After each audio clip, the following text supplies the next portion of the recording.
drink your water. And you can also, I'm giving y'all so much gems right now. Oh my goodness. I'm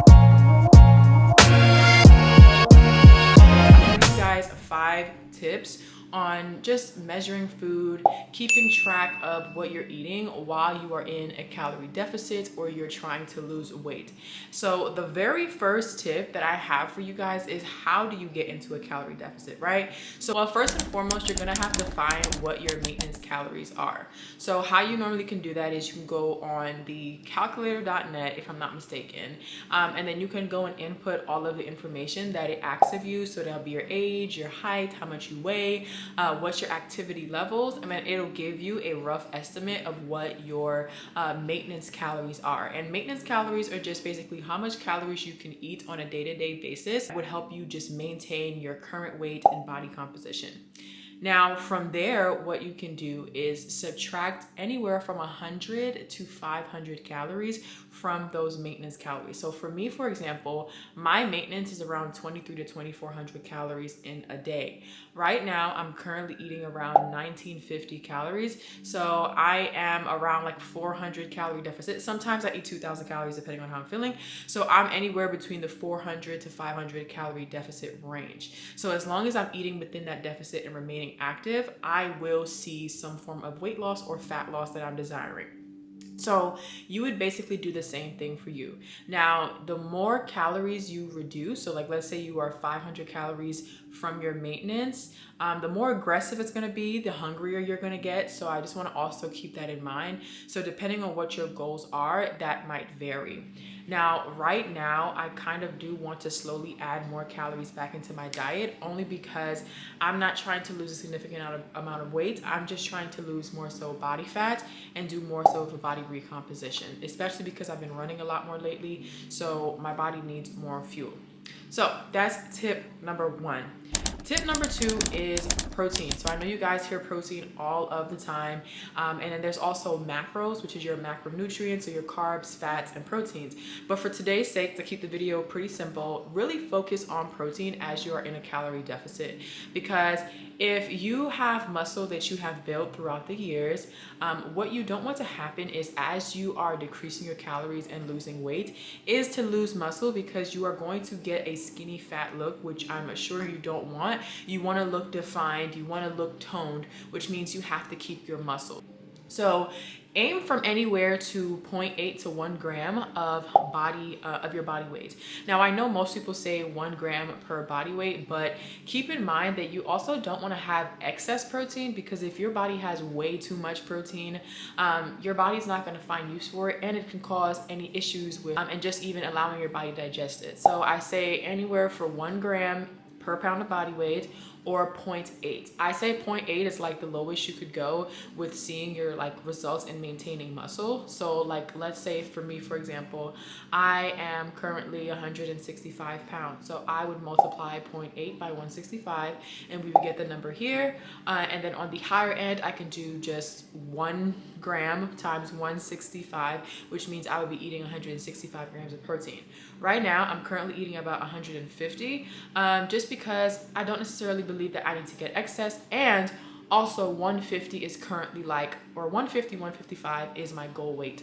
So that's also another tip that you can also utilize is, let's say you're a little bit more overweight, maybe you're like 240 pounds, whatever the case may be. What you can do is set whatever your target weight is. So like, let's say you're starting at 250, your target weight is 190, then eat about 190 grams of protein, because that's your goal weight. I hope that helps. If it helps, drop down below. Now, third tip that we are going to talk about is, be sure to measure out your sauces, dressing, or any of those type of condiments like peanut butter and things of that sort when you are going to utilize them, because oftentimes people don't realize that there are a whole bunch of calories in, let's say, your salad dressing or your barbecue sauce. And I don't know about y'all, but I'm a sauce person, and I'm never not going to be a sauce person. Like, I like barbecue barbecue sauce. I like, you know, some Caesar dressing on my salad. So I'm never going to 100% cut it out. But what I do is just make sure that I'm looking at the nutrition label, seeing what the serving size says, and then now deciding how much of it can I have and how much of it can I allot to myself in order to still maintain my calorie goals and my weight loss goals, right? And then another thing that I would say, especially on the sauce and dressing front, is opt for the lower calorie sauces. So for example, I don't know if y'all know like Sweet Baby Ray's barbecue, right? The barbecue sauce. They have the regular barbecue sauce that is about like 100 and something calories per serving and a whole bunch of extra sugar. But you could get the one that has no sugar added, and literally it still tastes relatively the same. And it's only about like a couple calories. I'm trying to post a picture of the before and after so you guys can see what I'm talking about. And it's only a few calories and it's way less sugar, and you can use more of that sauce without throwing up your calories and stuff like that. So that's another useful tip that I think a lot of people do not realize. So if you guys want a whole other separate video on just like type of food swaps and things that I would recommend, let me know, because I can definitely make another video for that. The next tip is going to be tip number 4, if I'm not mistaken, and is do not be afraid to eat the foods that you like. So if you guys saw in the video, I had a Reese's Pieces Buttercup, okay? And my thing is, I don't even like care for candy. I'm not a candy person like that. I don't even remember the last time I've had a Reese's Pieces Buttercup, but I mean, I went to Walmart and I grabbed something and it was there, and I took one, you know what I'm saying? And I had 2 of them actually, and I looked on the back, I saw what the calories were, I scanned it on MyFitnessPal, and I was still able to put it into my goals for the day without going over. So it's really one of those things where I know a lot of people don't like tracking calories, but when you track calories, I feel like it's kind of like a form of budgeting. So if you've ever budgeted for your finances, then you know, like, when you budget, you're basically allocating funds so that you can have enough to do the things that are most important to you.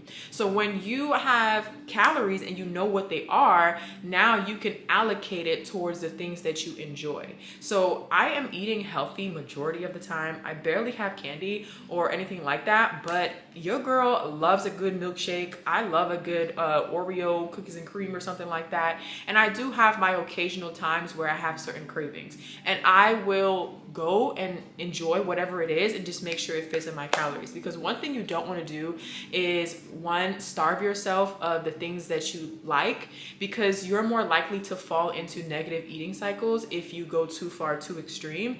And then also, if you're beginning out, like, it's not always easy for you to just be like, okay, I am used to eating all of this junk food or fast food, and now I'm going to do a complete 180. Some people could do that, but most people, it's not sustainable. So I really advocate for balance. And this is one thing that I tell my clients all the time, is there is power in balance. And I'm never going to tell you to completely restrict any type of food unless your body is not enjoying that food. Now, the last and final tip is volume eating. So when you are in a calorie deficit, you are already depriving your body of the, the calories that it usually needs to sustain the current weight. So it's easy to find yourself getting hungry. I don't know about y'all, but when I'm in a calorie deficit, depending on how busy my day was and how late I go to sleep, like right before I'm going to bed or in the middle of the night, I start to get really hungry, and I'm like, girl, that was not enough, right? And what you have to do is kind of like trick your mind and your body that you're eating more. So a great example of volume eating is, if you're gonna have a salad like I had for dinner, instead of just having like one little skimpy cup of salad, have 2 cups, have 3 cups, because that's a large volume, and salad is so low in calories. So you can have a bunch of it and increase the volume and be able to start to feel full, because now you're putting more in your body, you're chewing more, so you're going to naturally feel fuller off of the salad. You could do these things with other vegetables, as like broccolis and all those other leafy greens, and you could also sometimes do this with fruit, depending on the fruit that you're having. But keep in mind that fruits are usually low in calories, but they are high in sugar and high in carbs. So depending on what your goals are, you might have to factor that in as well. And I would also say with this, another like bonus tip of like, if you are feeling hungry while you're in your calorie deficit, especially at nighttime, I would say if you're someone who enjoys to have a protein shake, have a protein shake before you go to bed, or like an hour or two before you go to bed, because the protein shake is going to be, and be sure to like beef up your protein shake if you want to. Don't just put milk and protein powder. Put some other things in there, like maybe some fruits and maybe a little bit of peanut butter, as long as it fits within your macros, and have it before you go to bed, and you'll notice that you'll stay fuller, and you'll usually wake up feeling fine. And I noticed that I have like one of the best sleeps whenever I have a protein shake before I go to bed.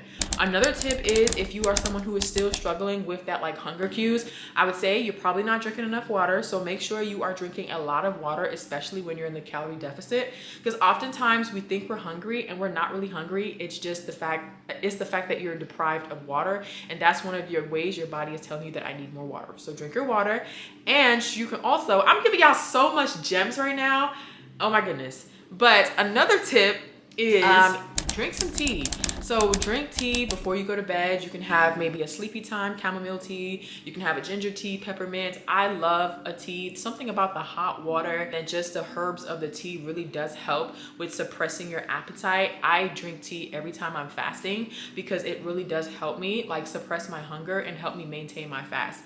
I drink tea in the morning too as well. It really does help with just bloating. It just helps with digestion. And there's so many different things that it helps with that I highly recommend that you do that as well. And I also wanted to just mention, I know that I included some of like my supplements or what I'm taking in my vitamins. I'm taking a multivitamin just so that I can make sure I'm getting all of my daily nutrients. I take the fish oil because it's really good for heart health. And I'll also include some of the benefits of the fish oil here. And then I also take my iron supplements because I am a woman. I menstruate every single month, which means I bleed for a couple of days out of the month, and I'm losing a lot of iron. And I've noticed that as women, a lot of times we don't eat enough iron through our diets, and a lot of iron is found in red meat. So this is why I eat quite a good amount of like steak, stuff like that, because it's really good for me because I get the iron in. So if you find that you're struggling with getting iron in, then you might need to get yourself an iron supplement. Some signs of iron deficiency, I'm going to list it all right here. If you're experiencing some of these signs, go to your doctor, get tested, and make sure you're okay. And if not, start supplementing with iron.